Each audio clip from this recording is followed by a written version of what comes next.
අයිබෝන්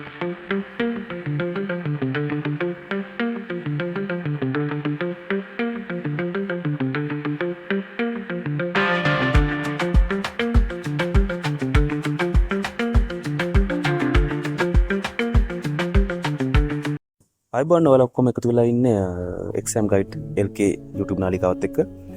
අද මම කියලා දෙන්න හිතුවා රජයේ තරඟ විභාග වලට ඒ වගේම වෙනත් තරඟ විභාග වලටත් අපිට ගෝලීය දැනුම හොයන්න පුළුවන් විශේෂ ක්‍රමයක් ගැන. මේක ගොඩක් දින මගෙන් අහපු කතාවක්.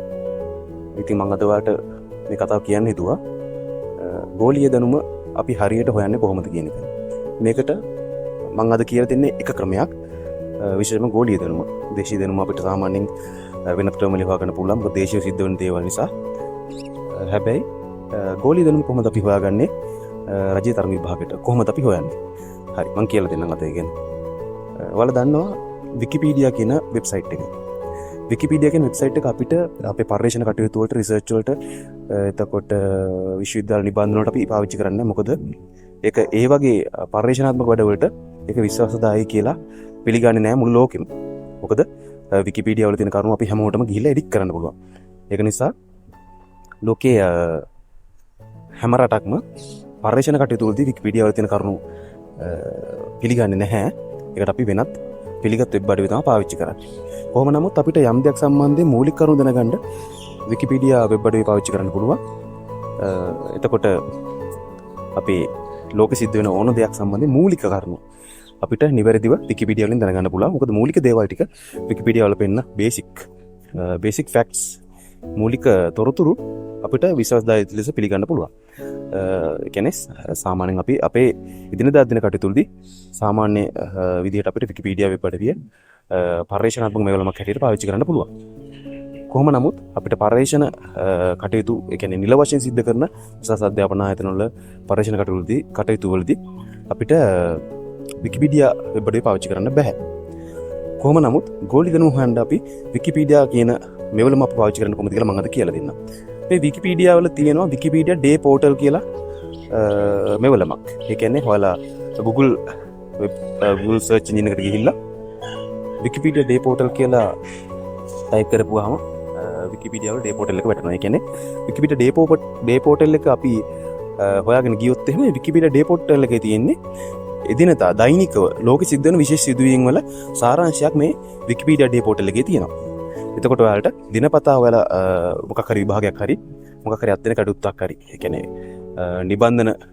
නිබන්ධ ලියන මට්ටමේ අත්දැක කටයුතු නෙවෙයි සාමාන්‍යයෙන් තරඟ විභාග සඳහා දැනුම හොයනවා නම් ඔයාලා දිනපතා මේ විකිපීඩියා ඩේ පෝර්ටල් එකට ගියොත් එදිනදා සිද්ධ වෙච්ච ලෝකෙ සිද්ධ වෙච්ච විශේෂ දේවල් වල සාරාංශයක් මේ ඩේ පෝර්ටල් එකකින් බලා ගන්න පුළුවන්. හැබැයි මේ විකිපීඩියා වලින් දැනුම හොයන්න යන එකේ එක කොන්දේසියක් තියෙනවා. ඒක තමයි අපිට පොඩ්ඩක් සාමාන්‍ය මට්ටමේ හරි ඉංග්‍රීසි දැනුමක් ඕනි. මොකද මේකේ කියලා තියෙන දේවල් ටික තේරුම් ගන්න. ඒක තමයි තියෙන එකම කොන්දේසිය මේ විකිපීඩියා මාර්ගයෙන් ගෝලීය දැනුම හොයද්දී. මේක ලොකු තාම ගැඹුරු ඉංග්‍රීසියක් නෙවෙයි තියෙන සාමාන්‍ය ඉංග්‍රීසියක්. මම හිතනවා ඔයාලා හැමෝටම මේ ඉංග්‍රීසි කියව ගන්න පුළුවන් මට්ටමේ තියෙනවා කියලා. මොකද ඊටම සරල ඉංග්‍රීසි තමයි තියෙන්නේ. ඒ නිසා ඔයාලට පුළුවන් වෙයි මේ ඩේ පෝර්ටල් එක හරහා මේක හොයාගන්න. කොහොම නමුත් සමහර දවස්වලට මේ විකිපීඩියා ඩේ පෝර්ටල් එකේ එදිනදා සිද්ධ වෙච්ච ගොඩාක් සිදුවීම් දාලා තියෙනවා. විශේෂයෙන්ම මේකේ තියෙනවා ආම් කොන්ෆ්ලික්ට්. ඒ කියන්නේ ආයුධ සම්බන්ධ අරගල කැරලි කෝලහල සම්බන්ධයෙන් තියෙන තොරතුරු දිනපතා වගේ ඊටම ලොකු විස්තර වලින් දැක්වෙනවා.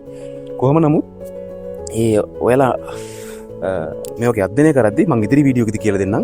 අපි වැඩිපුරම අවධානය යොමු කරන්න ඕන මොන රටවල් වලද මොන රටවල් වල සිද්ධිද මොන සිද්ධි සම්බන්ධ කියලා මම ඉදිරි දවස්වලදී කියලා දෙන්නම්.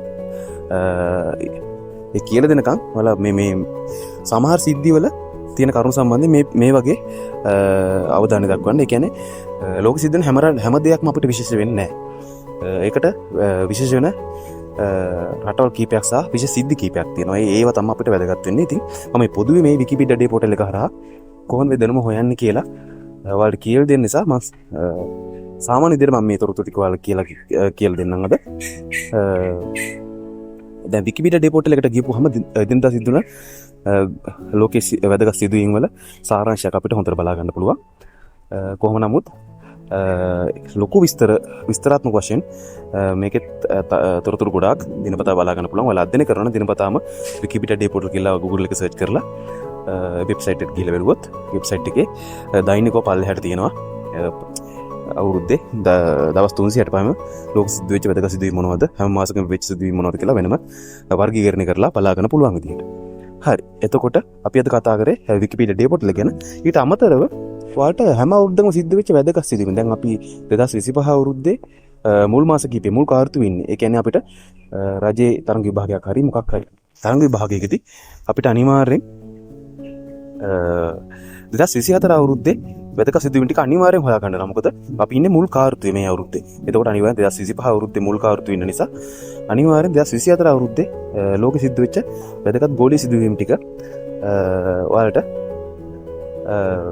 හොයන්න සිද්ධ වෙනවා. එතකොට මම කියලා දෙන්නම් ඒක කොහොමද කරන්න කියලා. ඔයාලා Google search engine එකට ගිහලා 2025 කියලා type කරන්න. 2025 නෙවෙයි 2024 කියලා type කරන්න. ඔයාලට අවශ්‍ය 2024 අවුරුද්දේ විස්තර ටික විශේෂ සිදුවීම්නේ. ඉස්සෙල්ලාම ඔයාලා Google search engine එකට ගිහිල්ලා 2024 කියලා type කරන්න. ඊට පස්සේ 2024ට අදාළ Wikipedia පිටුවක් එනවා.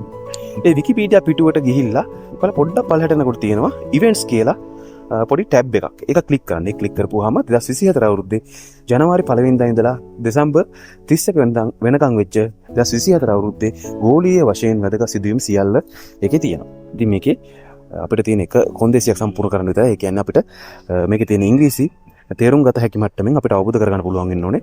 එහෙම වුණොත් ඔයාලට මේ වැඩේ ගොඩක් ලේසි. හරි. එතකොට අපි මේ විදිහට ඉවෙන්ට්ස් වලට ගිහිල්ලා ඒ දවසින් දවස තියෙන වැදගත් සිදුවීම් මොනවද ගෝලීය ප්‍රවණතා මොනවද කියලා අපිට හොයාගන්න පුළුවන්. හැබැයි කොහොම නමුත් මේකේ තියෙන සිදුවීම් වලින් ඇත්තටම 150කට එහා අපිට වැදගත් දේවල් නෙවෙයි. ඒ කියන්නේ අපිට ගෝලීය තරඟ විභාගයේදී අහන ගෝලීය කරුණු සම්බන්ධයෙන් වැදගත් වෙන මම කලින් කිව්වා වගේම වැදගත් රටවල් කීපයක් සහ සිද්ධි කීපයක් තියෙනවා. ඉතින් ඒවට අදාළව තමයි මේකට වැදගත් වෙන්නේ. කොහොම නමුත් ඔයාලා දැන් ඉස්සල්ලාම මේවට ගිහිල්ලා සර්ච් කරලා බලනවා නම් ඒ සේරම ටික කියවලා බලන්න.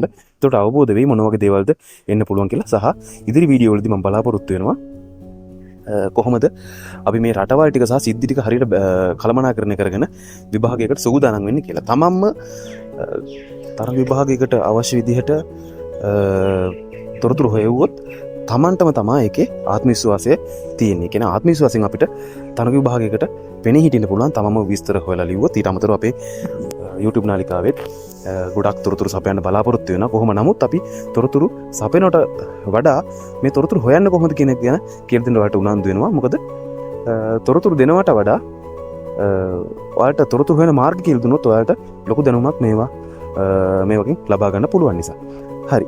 ඉතින් මම මේ ඔක්කොම ටික මම මේ Wikipedia වලින් දැනුම හොයන ආකාරය ගැන මේක සර්ච් කරන හැටි ගැන මේ ඔක්කොම ටික මම වීඩියෝවේ දක්වලා තියෙනවා. කොහොමද ඔයාලා පරිගණකයක් මාර්ගෙන් හරි දුරකථන මාර්ගයක් හරි ස්මාර්ට්ෆෝන් එකක් මාර්ගෙන් හරි මේ තොරතුරු හොයනවා නම් කොහොමද හොයන්නේ කියලා ඔයාලට ස්මාර්ට්ෆෝන් එකේ විදිහටම ලැප්ටොප් එකේ හරි නැත්නම් ඩෙස්ක්ටොප් එක හරි නැත්නම් ඩෙස්ක්ටොප් එකේ විදිහට ලැප්ටොප් එක හරි ස්මාර්ට්ෆෝන් එක හරි මේ හොයන්න පුළුවන්. මේ වීඩියෝ තියෙන විදිහට ඔයාලා හොයාගෙන ගියොත් එහෙම ඔයාලට මේ ඉතා විශාල ගෝලීය දැනුම් සම්භාරයක් පා ගන්න පුළුවන්. ඒත් එක්කම මේ වගේ Wikipedia මාර්ගයෙන් ගෝලීය දැනුම හොයන එකෙන් ඔයාලට අත් වෙන තවත් විශේෂ වාසියක් තියෙනවා. ඒ තමයි ඔයාලගේ ඉංග්‍රීසි භාෂා දැනුම තරමක දුර්වල මට්ටමකින් තියෙනවා නම් ඒකත් ගොඩක් ඔයාලට වර්ධනය කරගන්න පුළුවන් හැකියාවක් ලැබෙනවා. ඒ කියන්නේ ඔයාලට මේකෙන් ප්‍රයෝජන කීපයක් තියෙනවා. පළවෙනි තමයි ඔයාලට ගෝලීය දැනුම ඉතාමත් හොඳින් ලබා ගන්න පුළුවන්. ඊට අමතරව ඔයාලගේ ඉංග්‍රීසි භාෂා දැනුමත් හොඳටම වර්ධනය කරගන්න පුළුවන් මේ Wikipedia මාර්ගයෙන් ගෝලීය දැනුම හොයන එකකින්. ඉතින් කොහොම නමුත් මේ Wikipedia day portal එකේ සහ වාර්ෂිකව Wikipedia එළි දක්වන වාර්ෂික වැදගත් වන ගෝලීය සිදුවීම් ලැයිස්තුවේ තොරතුරු ඉතාමත් විශ්වාසනීයයි. මොකද ඒ ඔක්කොටම ඔයාලට ගිහිල්ලා බලන්න පුළුවන්. ඒ හැම සිද්ධියක් අගම පොඩි පාත් සටහනක් ෆුට් නෝට් එකක් තියෙනවා. දක්වලා. ඒ කියන්නේ මේ ෆුට් නෝට් එකට ඔයාලා ගිහිල්ලා බැලුවොත් එහෙම එයාලා මේ ලෝකේ වැදගත්ම ප්‍රමුඛම ප්‍රකටම විශ්වාසනීයම වෙබ් අඩවිවල ගිය ප්‍රවෘත්ති මූලස්ත්‍රයක් හැටියට අරගෙන තමයි ඒ Wikipedia පිටුව හදලා තියෙන. විශේෂ සිද්ධි සම්බන්ධ පිටුව සහ ඒ සිද්ධි සකස් කරලා තියෙන. ඒක නිසා මේකේ තියෙන සිදුවීම් සම්බන්ධයෙන් කිසිම ප්‍රශ්නයක් නෑ. මොකද මං පෞද්ගලිකවම මගේ විකිපීඩියා ෆුට්නෝට් වලටත් වෙලාවකට ගිහලා බලනවා. මොකද මේකේ තියෙන සමහර යෙදුම් තියෙනවා. ඒ යෙදුම් තේරුම් ගන්න අමාරු සමහර වෙලාවට ඒ විකිපීඩියා එකේ තියෙන විදිහට. ඒකට අර පද සටහනට ගිහිල්ලා පද සටහනේ තියෙන වෙබ්සයිට් එකට හරි ඒ ප්‍රවෘත්ති මාධ්‍යයට ගියපුවම අපිට තේරුම් ගන්න පුළුවන් ඇත්තට මොකද්ද මෙතන මේ තියෙන්නේ කියලා.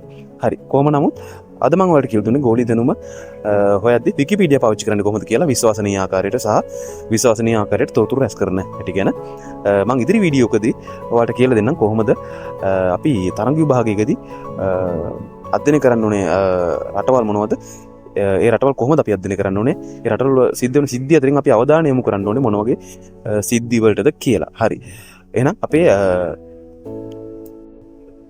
exam guide LK අපේ YouTube නාලිකාව subscribe කරලා අපේ ඉදිරි වීඩියෝ වලට ඇවිල්ලා ඔයාලට බලන්න පුළුවන් හැකියාව තියෙනවා සහ ඔයාලට bell icon එක click කරලා මේ notification ලබා ගන්නත් හැකියාව තියෙනවා.